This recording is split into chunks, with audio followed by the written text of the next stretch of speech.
Amazing.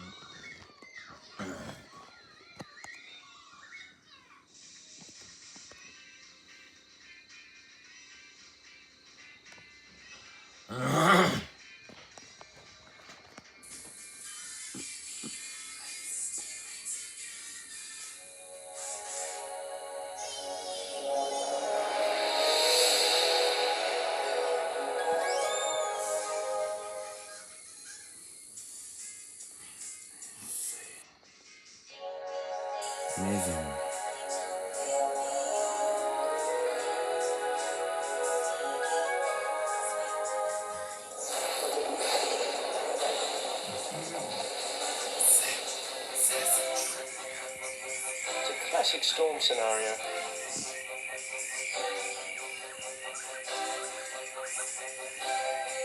I take it you're not showing me this in order to demonstrate the awesome power of nature, Brian.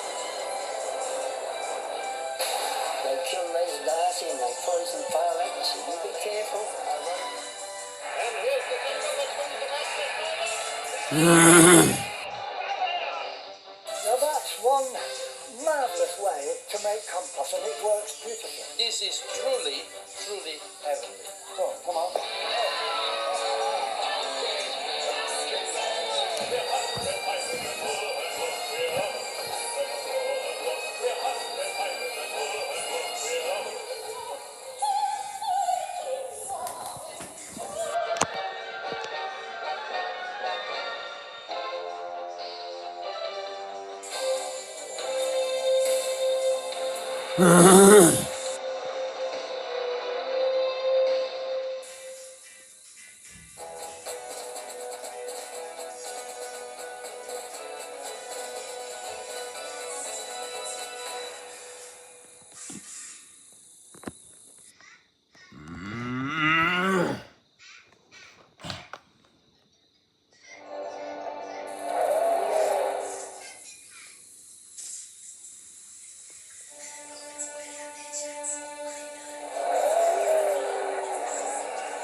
There are two teams out there.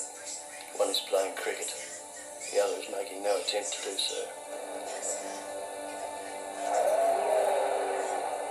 This normally gentle crowd of Adelaide seemed to be on the verge of revolt.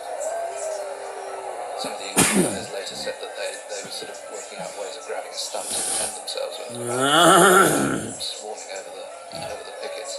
The whole matter of Bodyline was whether the imperial masters were cheats or not. That Australians at that time always expected Englishmen to behave like gentlemen. And it suddenly turned out that Englishmen did not behave like gentlemen. Larwood is faster today than ever, and this slow-motion study reveals his action very clearly and falls to a leg tap to which Bradman falls a victim when he has only scored 8.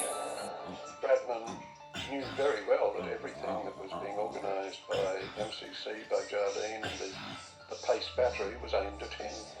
It was indeed an assault on our Don Bradman, who was the most cherished object in the whole of Australia, and that just heightened the shock factor.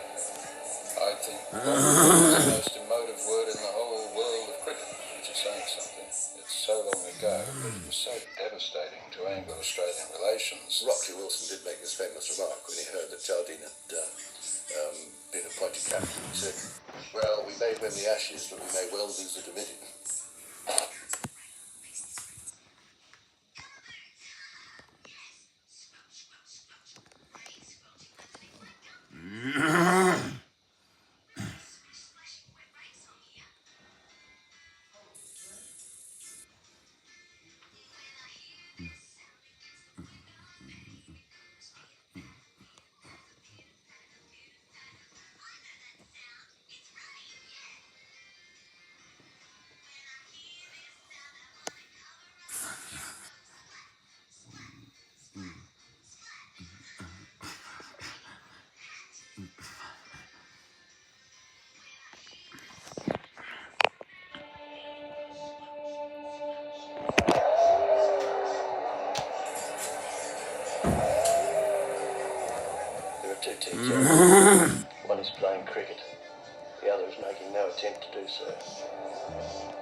gentle crowd of Adelaide seemed to be on the verge of revolt. Some of the England players later said that they were sort of working out ways of grabbing a stump to defend themselves when the crowd came swarming over the pickets.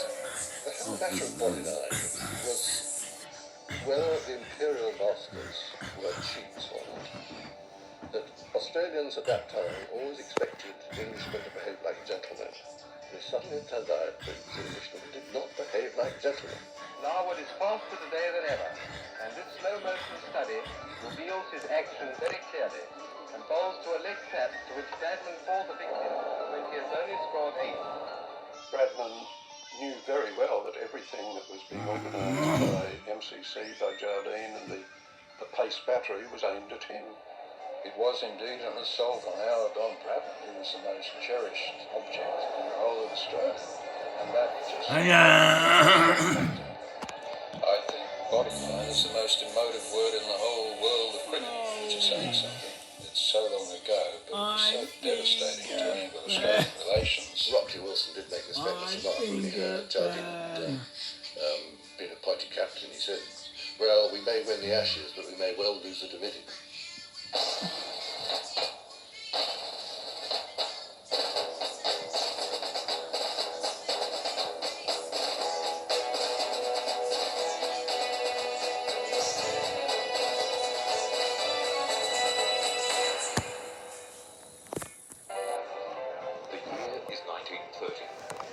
The world teeters on the verge of a great economic depression, triggered by the Wall Street stock market crash in October 1929.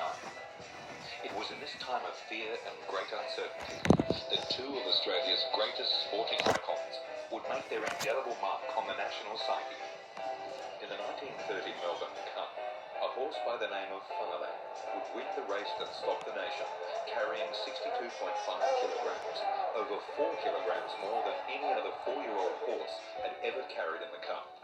At 11 to 8 on, Farlight was the shortest price favourite to win the Melbourne Cup. That very same year, on the cricket fields of England, a diminutive 21-year-old country boy from the New South Wales town of Bowral was hitting his way into the record books. During the 1930 tour of England, young Don Bradman scored 2,960 runs at an average of 98.67. In the Test match, he scored 974 runs at a phenomenal average of 139. At the spiritual home of cricket, Lords, Bradman scored a chanceless 254.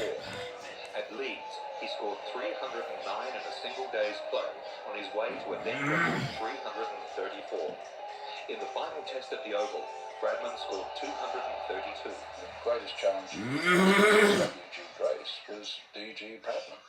And it was a problem that worried a lot of English cricket people, because it really did seem that Bradman was perhaps one day going to be in a test match. Would England ever win again? Cricket was the game England invented, that England had always considered itself to be the master at, and then suddenly, here out of some strange back blocks place named Bowral, and there should be a man who was threatening to overthrow the whole culture of English cricket. The English upper class that was offended by this pipsqueak from New South Wales coming and knocking them all around the ground. That was where the problem was. People who ruled at Lords were all very eminent men. They were lawyers, politicians, lords. They represented the cream of English society, and I suppose his image. We have to bring down this man Bradman to basic size. If we don't, the Ashes are gone for 10 or 15 years. So how do we do it? What chinks are there in his armour? Bradman's batting. Larwood. That gives him a century.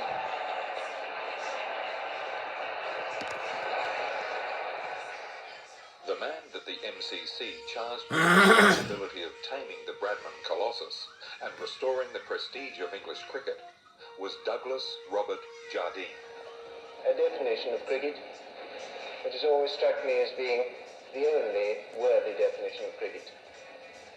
It was described as this by a New Zealander when he said it was their beautiful, beautiful game that is battle and service and sport and art.